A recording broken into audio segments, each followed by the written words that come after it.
The colors that you select for the individual data series in your chart are going to have a big impact on the chart's look. Someone's going to absorb the information in your chart a lot better if they see that it looks professional and they feel that it looks attractive. So firstly, you want to make sure that the colors go well with each other. Here we've got, dark blue, light blue, a black type theme, and that looks really nice.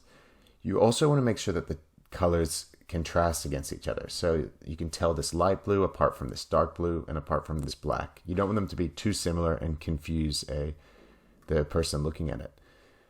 Thirdly, if you can, it's very powerful to use the brand colors of the company or organization that you're making the chart for. So if my client was Desk Clarity, I'd try and use their colors as much as possible because this can make a big impact on how they interpret the chart. Now, to get this exact color, you can try and guess it, or you can use a handy little trick that I like to use. So if you were trying to guess it, you might just say, give me something like that, which actually is pretty close.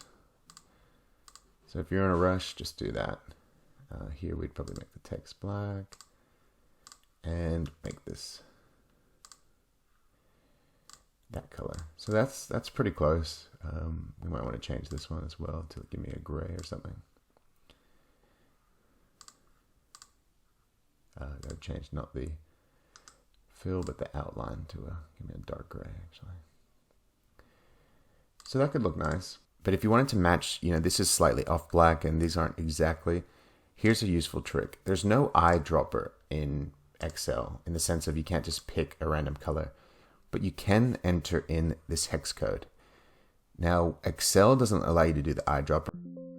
PowerPoint does. So if we copy that, we open up PowerPoint, paste it there. We can use the eyedropper in PowerPoint. Let's say we just click any item and we go to reshape it. Eyedropper. Hit the logo with that. And now this is the color we're after. So we go to more colors and voila, it's here. Take that hex, just copy that, straight back to Excel. And now we have an exact color once we paste it in here. And we should paste it over the whole thing, cool. And we can do that here as well. Fill. Oh, it's not recently used.